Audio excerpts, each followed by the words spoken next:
Public debates between presidential candidates have become a mainstay of American elections, though this wasn't always the case.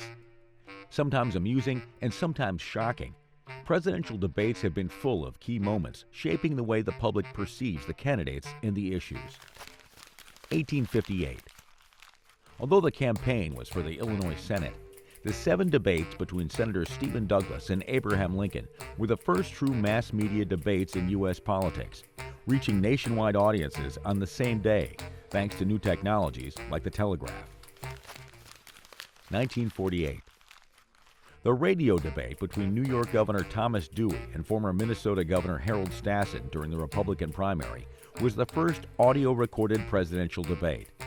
The topic was whether the Communist Party should be outlawed. 1960. In the first televised presidential debate, looks mattered. Vice President Richard Nixon, the election favorite who was nursing a knee injury, refused to wear stage makeup before the debate and sweated under the studio lights. On camera, he looked pale and ill, with a 5 o'clock shadow. By contrast, a tan Senator John F. Kennedy looked and sounded robust and energetic, giving him a slight advantage after the debate. 1976. During his debate with former Georgia Governor Jimmy Carter, President Gerald Ford memorably misspoke when he said, "There is no Soviet domination of Eastern Europe, and there never will be." 1980. Shortly before a scheduled one-on-one Republican primary debate in New Hampshire with former Texas Representative George H.W. Bush, former California Governor Ronald Reagan invited other Republican candidates to participate. Bush refused to accept the change in participants, leading to a standoff that eventually ended with the other candidates walking off the stage. During the second presidential debate with President Jimmy Carter, Reagan, the Republican nominee, responded to Carter's lengthy criticism of his record with a lighthearted dismissal. "There you go again." That won over the audience. 1984. In his Democratic primary debate with Senator Gary Hart, former Vice President Walter Mondale used a famous advertising slogan, "Where's the beef?" to criticize the lack of specifics in Hart's platform. During the second presidential debate in the general election, President Ronald Reagan deftly turned a question about his advanced age into one about Mondale's youth and inexperience. "I will not make age an issue of this campaign. I am not going to exploit, for political purposes, my opponent's youth and inexperience." 1988.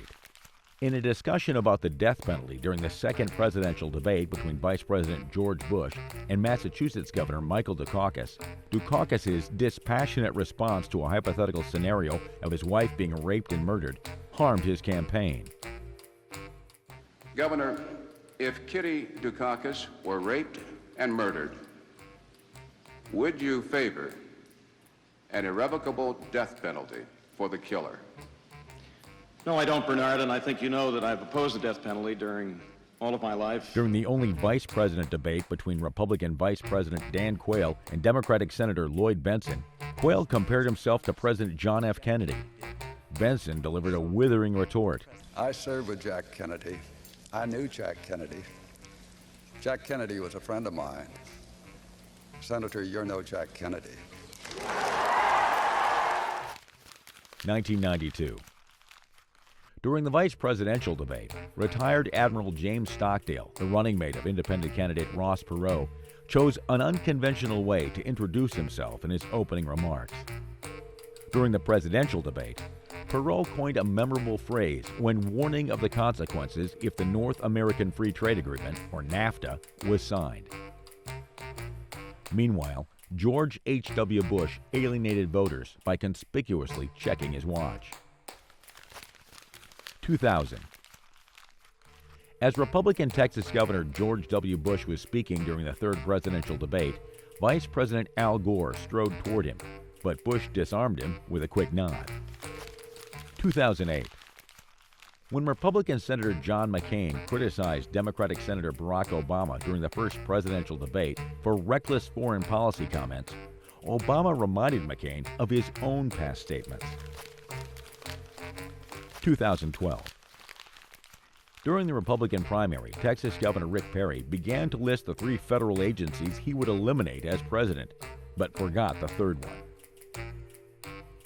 After former Massachusetts Governor Mitt Romney complained during the final presidential debate that the United States has fewer ships in the Navy than it did in 1916, President Barack Obama retorted, You mentioned the Navy, for example, and that we have fewer ships than we did in 1916. Well, Governor, we also have fewer horses and bayonets. Romney attempted to highlight his commitment to diversity initiatives with an awkward turn of phrase. I went to a number of women's groups and said, can you help us find folks? And they brought us whole binders full of women. 2016. During the Republican primary, businessman Donald Trump assured viewers that neither his hands nor something else were small.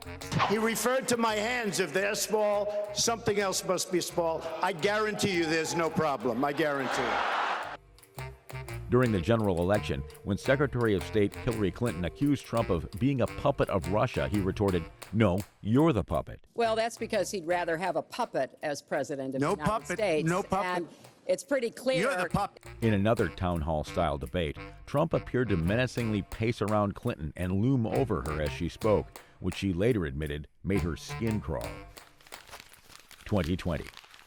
In a packed Democratic primary aired on the NBC network, Elizabeth Warren may have sunk Michael Bloomberg's campaign with an attack on his past sexist comments and a comparison to Donald Trump. I'd like to talk about who we're running against. A billionaire who calls women fat broads and horse-faced lesbians. And no, I'm not talking about Donald Trump. I'm talking about Mayor Bloomberg. During a chaotic debate in the general election, Donald Trump pressed Joe Biden on whether he would pack the Supreme Court by increasing the number of justices. Biden responded to Trump's repeated interruptions with, "Will you shut up, man?"